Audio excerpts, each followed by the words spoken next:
Hello students.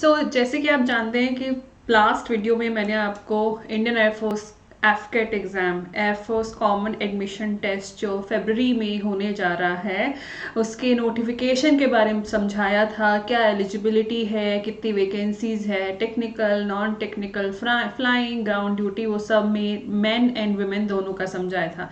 आज की इस वीडियो में आपको मैं समझाने जा रही हूँ कि आप एग्जाम के इस फॉर्म को फिल कैसे करेंगे। तो आइए स्टार्ट करते हैं।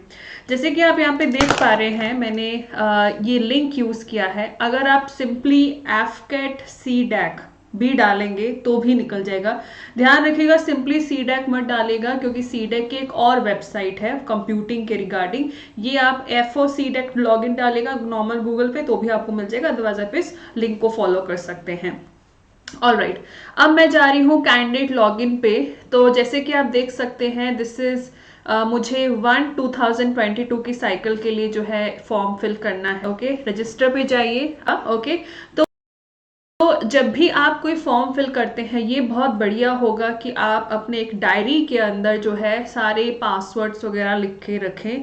अदरवाइज अगर आप देखें तो यहाँ पे आपको, अगर that if you have your personal laptop या अगर आप फ़ोन से भी अपना फिल कर रहे हैं तो पासवर्ड सेव करने का भी ऑप्शन होता है। तो आप यहाँ पे कीज़ पे जाके पासवर्ड को सेव भी कर सकते हैं, ताकि फ्यूचर रेफरेंस में आपको बार बार पासवर्ड दोबारा नहीं डालना पड़ेगा। Where was your born, name of your favourite pet, तो मैं यहाँ पे name of my favourite pet डाल देती हूँ। एंड ये मैंने अपना इसके अंदर फिल कर दिया। और फिर उसके बाद में आप देख सकते हैं कैप्चा नजर आता है। ओके, अब मैं यहाँ पे sign registered successfully, your system generated password is send to your registered email. अब मैं क्या करूंगी, मैं अपने मेल आईडी पे जाऊंगी। जनरेटेड पासवर्ड है वो फिल किया मैंने। देखिए, सिस्टम जनरेटेड पासवर्ड्स जो होते हैं बहुत ही कंफ्यूजिंग होते हैं। इसी वजह से यहाँ पे आपको फर्स्ट स्टेप में क्या कहेंगे कि आप अपना नया पासवर्ड फिल करें। उस पासवर्ड में एक स्पेशल कैरेक्टर होना चाहिए। लाइक यहाँ पे दिया हुआ है, आप एक्सक्लेमेटरी मार्क डाल सकते हैं। आप यहाँ पे ये जो @ ऑफ होता है इसको आप कर सकते हैं, डॉलर सिग्नल कुछ भी आप डाल सकते हैं। एक कैपिटल लेटर होना चाहिए, एक नंबर होना चाहिए, और जो पासवर्ड की लेंथ होती है वो 8 से 20 लेटर्स के बीच में नंबर। ये मेरा पर्सनल कंप्यूटर है, तो मैं यहाँ पे अपनी डिटेल्स को इजीली सेव भी कर सकती हूँ। And here I submitted.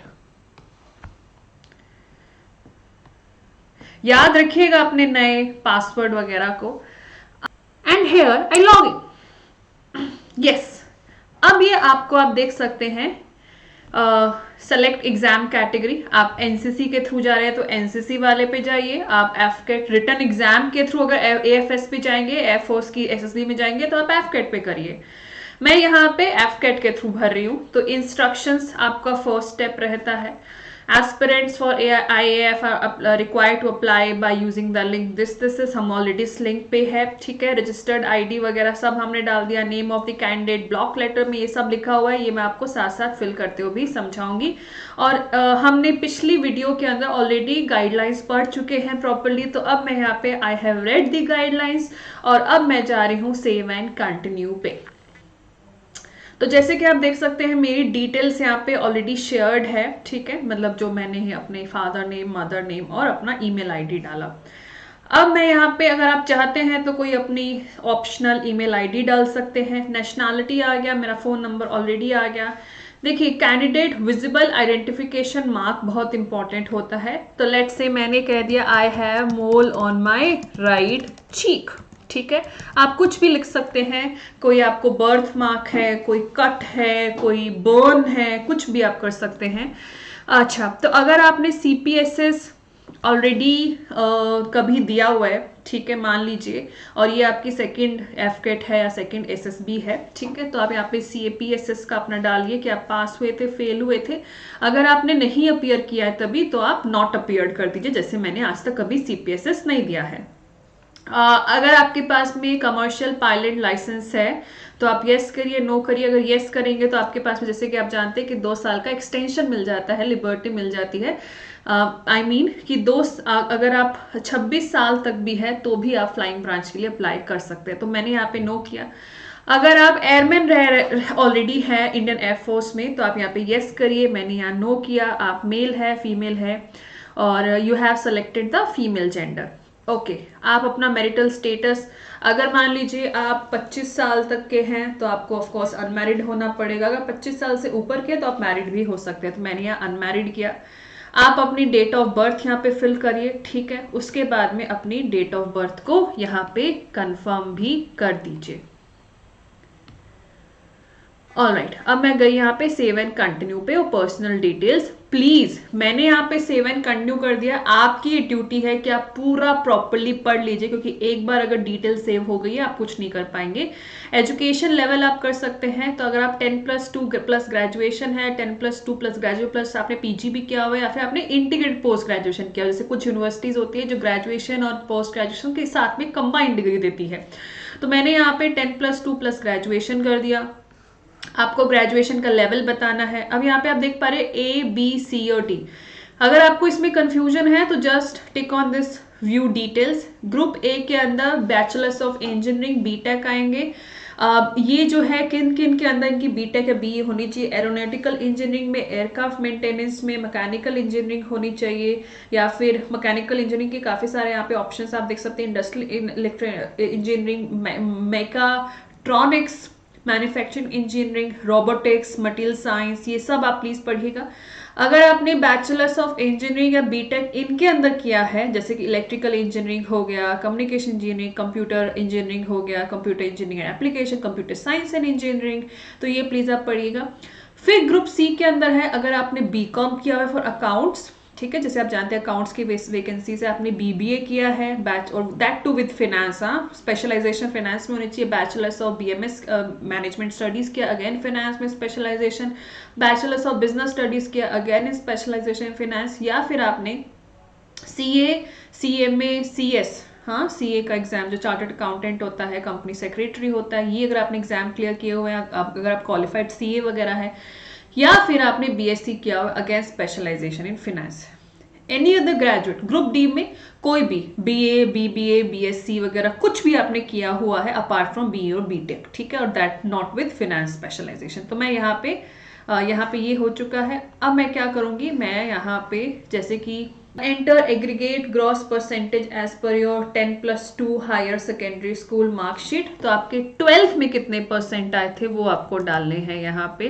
तो जैसे मैंने डाल दिया। क्या आपके पास में फिजिक्स थी? नहीं थी तो 0 मार्क करिए। अगर फिजिक्स थी, नॉन मेडिकल के स्टूडेंट थे या फिर आप मेडिकल के स्टूडेंट थे तो फिजिक्स के भी मार्क्स डालिए, ठीक है। जैसे मैंने यहाँ 0 डाल दिया because I was not a medical student, non medical student either. अब मैंने यहाँ पे मैथ्स के अपने मार्क्स डाल दिए, ठीक है, क्योंकि मेरे पास में कॉमर्स था तो मैंने यहाँ पे मैथ्स के अपने मार्क्स डाल दिए। अगर आपके पास में मैथ्स नहीं था तो यहाँ पे भी आप 0 डाल सकते हैं। ओके, अब यहाँ पे आप देख सकते हैं कि आपके कोर्स की प्रेफरेंस आए, क्योंकि मैंने यहाँ पे ग्राउंड ड्यूटी, मेरा क्वालिफिकेशन जो मैंने डाला था वो डी कैटेगरी का डाला था, तो I am only eligible for ground duty, that too with non technical. तो मैंने यहाँ पे एडमिनिस्ट्रेशन को ज़्यादा ऊपर रख दिया और फिर लॉजिस्टिक में। मान लीजिए कि अगर मैं रिकमेंड हो जाती हूँ, ठीक है, और मुझे मेरिट में भी आ जाती हूँ तो मुझे एडमिनिस्ट्रेशन मिलेगा पहले, ठीक है, उसके बाद मेरे को अगर नहीं मिलेगा तो मेरे को लॉजिस्टिक्स मिल जाएगा। क्या आपने ईकेटी, तो ऑफ कोर्स मैं क्योंकि डी कैटेगरी तो मैं ईकेटी के लिए अप्लाई नहीं कर सकती। ईकेटी सिर्फ इंजीनियरिंग स्टूडेंट्स के लिए ही होता है। अगर आपके पास में एनसीसी एयरविंग था, एयरफोर्स का एनसीसी सी सर्टिफिकेट है, that too C certificate with any grade, यहाँ पे ग्रेड नहीं मेंशन्ड है तो आप यस डालिए। मेरे पास जैसे कि आर्मी का था तो मैं नो डालूंगी। क्या आप एसएसबी पहले गए हुए हैं, यस और नो अकॉर्डिंगली आप यहाँ पे डाल सकते हैं। अगर आप यस करते हैं तो वो आपसे पूछेगा कि कौन से बैच में गए थे, ठीक है, बैच नंबर डालिए। तो आपकी जो भी एसएसबीज होती है वहाँ पे वेरी फर्स्ट डे आपको बैच ब्रीफ किया जाता है, तो उस बैच के नंबर को ऐसी जगह लिखिए कि आप नेक्स्ट टाइम में उसको ध्यान से रख सके। कहाँ पे गए थे, कब से कब तक वहां स्टेट किया। अगर आप एक ही दिन, अगर मान लीजिए कि आप स्क्रीन आउट हो गए थे तो एक ही दिन का लिखिए, ठीक है। जैसे यहाँ पे 1198 आ रहा है, आपको देख पा रहे होंगे, तो फिर 1/90/98 कुछ इस तरीके से करिए, ठीक है। अदरवाइज आप 5 दिन गए हैं तो 5th जनवरी कर सकते हैं। मैं यहाँ पे नो करूंगी, ठीक है। How did you come to know, अच्छा आपको एफकेट की ओपनिंग के बारे में पता कैसे लगा, ठीक है, जरूरी नहीं है कि you have to be very precise कि अच्छा मुझे न्यूज़पेपर से पता लगा तो मैं न्यूज़पेपर ही मार्क करूंगी, आप रैंडमली कुछ भी लिख सकते हैं, ये फर्क नहीं पड़ता है। जैसे मैंने यहाँ पे सोशल मीडिया डाल दिया। आपने अगर गेट का एग्जाम दिया है तो यस करिए, इंजीनियरिंग स्टूडेंट्स नो तो नो, ठीक है। जैसे मैंने यहाँ नो कर दिया तो अब मैं सेव एंड कंटिन्यू पे जा सकती हूँ। अगेन मैं कह रही हूँ कि बार बार आप सेव एंड कंटिन्यू करने से पहले अपनी पूरी डिटेल पढ़िए। आप यहाँ पे अपना एंटर फुल एड्रेस करिए, ठीक है। अगर आप कहीं और रहते हो, आपका परमानेंट एड्रेस कहीं और है, तो आप अलग अलग फिल करिए। अब मैं आगे जाती हूँ सेव एंड कंटिन्यू पे। अच्छा, it says please provide your Aadhaar number, तो प्लीज आप यहाँ पे अपना आधार नंबर प्रोवाइड कर सकते हैं। ओके, कर सकते नहीं, करना ही पड़ेगा बिकॉज वो जरूरी है। ओके, अब जो है आप यहाँ पे अपना पासपोर्ट साइज पिक्चर एंड ध्यान रखिएगा, गाइडलाइंस में बता देती हूँ कि जो आपकी फोटो होनी चाहिए वो जेपीजी या पीजी जेपीईजी में होनी चाहिए। फोटोग्राफ जो है वो 10 KB से 50 KB के बीच में हो सकती है। At so there is one more thing, अगर आप यहाँ पे गौर से देखें तो लिखा हुआ है कि इमेज का नेम भी जो है ना वो passport_photograph.jpg होना चाहिए। और उसी तरीके से सिग्नेचर में भी इमेज का नेम signature.jpg होना चाहिए। तो आपकी जो भी सेव फोटोज है, सिग्नेचर और सैंपल्स है, थंब इम्प्रेशन है, थंब अंडरस्कोर इम्प्रेशन होना चाहिए। नया ही इन्होंने ऐड किया है, तो I will be doing this blue और ब्लैक। देन मैं यहाँ पे लिखती हूँ, टिक करती हूँ, I hereby declare that all statements made in this application are correct, I understand that I am liable to be disqualified, अगर मैंने कोई रॉन्ग इन्फॉर्मेशन प्रोवाइड की है तो। आप जहां से भी फॉर्म फिल कर रहे हैं उस जगह का नेम लिख दीजिए।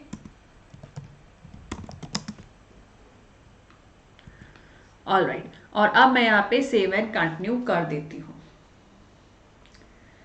देन आप अब यहाँ पे अपनी सिटी और जो स्टेट है जहां से आप एग्जाम दे सकते हैं वहां पे वो डाल दीजिए। अगर आप दिल्ली से एग्जाम दे रहे हैं तो ऑफकोर्स अपनी फर्स्ट प्रेफरेंस दिल्ली डालिए, ठीक है, जैसे मैंने यहाँ पे कर दिया, ठीक है। और फिर आप यहाँ पे दिल्ली एनसीआर कर सकते हैं। अब आप ऑफकोर्स बेटर है कि आसपास की जगह ही डालिए, बाकी आप एनीवेज फर्स्ट प्रेफरेंस पे अगर आप टाइमली अगर फॉर्म फिल करते हैं तो आपको अपनी फर्स्ट प्रेफरेंस ही मिल जाती है। मैंने, और ये जरूरी है पांचों प्रेफरेंस डालना, तो मैंने सेकंड भी अपना दिल्ली डाला, फिर मैंने यहाँ फरीदाबाद दूंगी। And here I hereby declare that my information furbished above is true, ठीक है। उसके बाद में मैंने यहाँ पे सबमिट डिटेल्स पे चली गई। Now what you need to do, अब आपका लास्ट काम है मेक पेमेंट।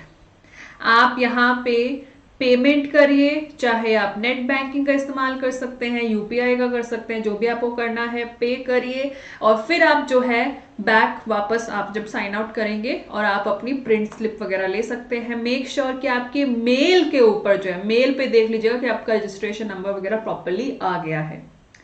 आई होप कि आपको समझ में आ गया है कि आपको कैसे ये एफकेट का फॉर्म फिल करना है। अगली वीडियो में जो भी मेडिकल स्टैंडर्ड्स होते हैं वो आपको एक्सप्लेन किए जाएंगे। So thank you so much, all the very best. Follow करते रहिए एग्जाम्स कार्ड को फॉर मोर। मैसेज आया है